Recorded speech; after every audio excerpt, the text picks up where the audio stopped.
नमस्कार, मी पंजाब डक. आज आहे 28 एप्रिल 2026 आणि मी माझ्या शेतामध्ये गावातल्या आणि या ठिकाणून शेतकऱ्याला अंदाज देणार आहे. कारण की काय झालं, राज्यात उन्हाचा तीव्रता खूप वाढली. तर राज्यातल्या सर्व शेतकऱ्याला सांगू इच्छितो, सर्व विभागातल्या सर्व शेतकऱ्याला सांगू इच्छितो की सध्या म्हणजे 28 तारखेपासून ते 10 तारखेपर्यंत चांगली तीव्र 10 मे पर्यंत चांगलं ऊन वाढत राहणार आहे. म्हणून हा अंदाज लक्षात द्यायचा. म्हणून सर्वप्रथम आपल्या लहान मुलांची, वयोवृद्धांची, पाळीव प्राण्याची, पशुधनाची काळजी घ्यावी. कारण की काल परभणीमध्ये देखील एक बालक दगावला. त्याच्यानंतर अकोल्यामध्ये बऱ्याच अशा घटना उष्माघातामुळे घडत आहेत. म्हणून लहान मुलांना उन्हामध्ये फिरू देऊ नका. राज्यात चांगला आणखीन पारा वाढत जाणार आहे. काल देखील अकोला जिल्ह्याचं देखील मी म्हणलो होतं ना 47-48 पर्यंत जाईल, तर 47च्या पुढं 48 पर्यंत तापमान अकोल्याची नोंद झाली. म्हणून हे लक्षात यायचं. परभणी देखील 44 होतंच, आमच्या भागात देखील 44 होतं. तर आणखीन 10 तारखेपर्यंत चांगली तीव्र उन्हाची लाट राहणार आहे. म्हणून हे अंदाज सर्व शेतकऱ्यांनी लक्षात यायचा. मग राज्यात सध्या तरी पावसाचं वातावरण नाही, पण काय होतं, जर खूपच ऊन वाढलं, पारा समजा उंच गेला की काय होतं, तिथं अवकाळीचं म्हणजे स्थानिक वातावरण तयार होऊन त्या ठिकाणी पाऊस पडतो.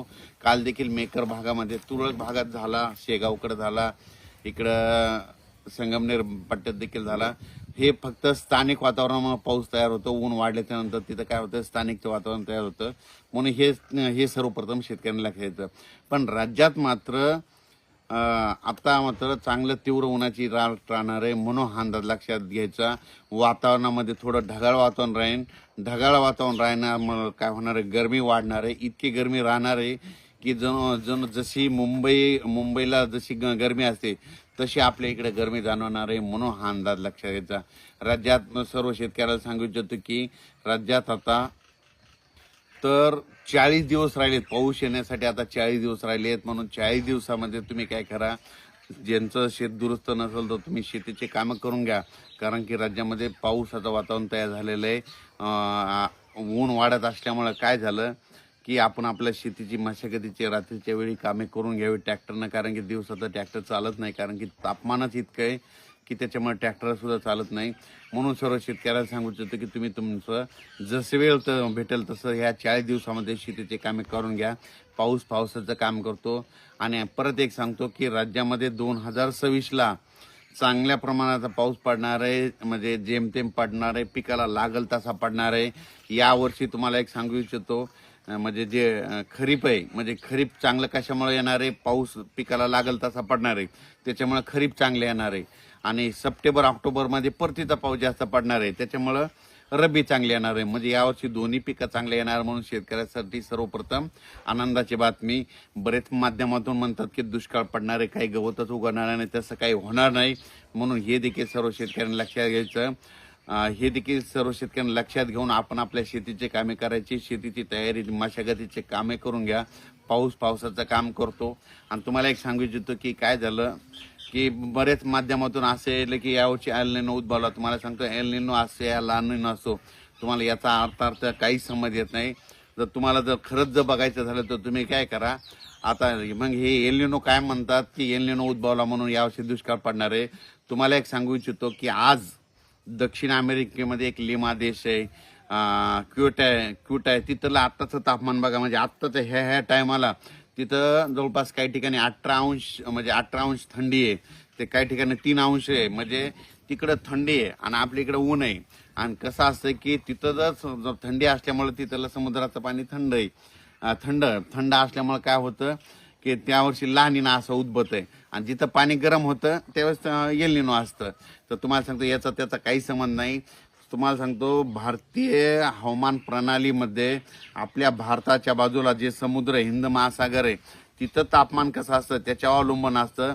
तर सर्व शेतकऱ्याला सर्वप्रथम आनंदाची बातमी. आतापर्यंत दरवर्षी मान्सून अंदमान बेटावर कधी येत होतं तुम्हाला सांगतो, तुम्हाला कोणता तज्ज्ञ सांगणार नाही. दरवर्षी तुम्ही लक्षात घ्या, कधी 21 मेला येतो, कधी 20 मेला येतो आणि कधी 22 मेला येतो. ही दरवर्षीची मान्सूनची अंदमान बेटावर येण्याची तारीख आहे. आणि तिथून 10 दिवसाला मग केरळला येतो. 21 मेला जर आला तर तिथून 10 दिवसाला म्हणजे 2 जूनला केरळला येतो. आणि तिथून 8 दिवसात मग मुंबईला येतो. असा हे मान्सूनचा अवधी असतो. पण यावर्षी शेतकऱ्याला सांगू इच्छितो की यावर्षी बघा 15 मेच्या दरम्यान, म्हणजे 15 मेच्या दरम्यान मान्सून अंदमान, 15 ते 20 मेच्या दरम्यान माझा तर अंदाज आहे 15 मेला मान्सून अंदमान बेटावर दस्तक देईल. 15 मेला जर आला तर तिथून कंप्लीट 10-12 दिवसांमध्ये 26-27 ला केरळ येणार आणि तिथून 8 दिवसांमध्ये 7 जूनला जवळपास महाराष्ट्रात पाऊस येऊ शकतो असं म्हणजे परिस्थितीनुसार दिसायलंय. म्हणून सर्व शेतकऱ्याला सांगू इच्छितो की तुम्ही शेतीचे कामे करून घ्या. पावसाचं काम करेन म्हणून आपण आपलं शेत तयार करणं सगळ्यात महत्वाचं आहे. यावर्षी पाऊस चांगला राहणार आहे, म्हणजे दुष्काळ वगैरे काही पडणार नाही, जेमतेम पडणार आहे. परतीचा पाऊस सगळ्याला चांगला पडणार आहे. परतीचा पावसावर शेतकऱ्याचं रब्बीचं पीक चांगलं येणार आहे. म्हणून हे देखील सर्व शेतकऱ्यांनी लक्षात घ्यायचं. राज्यामध्ये तुम्हाला सांगतोय की उष्णता वाढलेली, आभाळ आलेले, आभाळामुळे काय व्हायलंय की गरमी वाढली, गरमी त्याच्यानंतर वारं सुटायलंय, वारं सुटल्याच्या नंतर उन्हाची तीव्रता वाढत जाते. त्याच्यामुळं जे वयोवृद्ध आहेत, लहान मुलं आहेत, पाळीव प्राणी, त्यांना म्हणा घराच्या बाहेर निघताना रुमाल बांधा. त्याच्यानंतर पाणी भरपूर प्या. त्याच्यानंतर काय शक्यतो काम असेल तरच बाहेर पडण्याचा पडू नका. कारण की काय झालं, उष्माघातामुळे बऱ्याच ठिकाणी उष्माघाताचे बळी अशा बातम्या येत आहेत. म्हणून स्वतःची काळजी घ्या, वयोवृद्धाची घ्या आणि खास करून पाळीव प्राण्याची काळजी घ्या. कारण की त्यांना सावलीमध्ये बांधा, झाडाखाली बांधा. म्हणून हे सर्व शेतकऱ्यांना सांगू इच्छितो.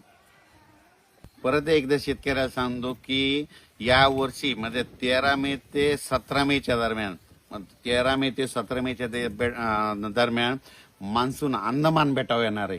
म्हणजे ते अंदमान बेटावर जर 13 मे ते 17 मे आला की तिथून 10-12 दिवस केरळ यायला लागतात आणि तिथून 7 दिवस पुन्हा परत आपल्याकडे यायला लागतात. म्हणजे म्हणून म्हणतो शेतकऱ्यांनी आपण आपले शेतीचे काम करून घ्या. पावसाचं काम करीत आहे.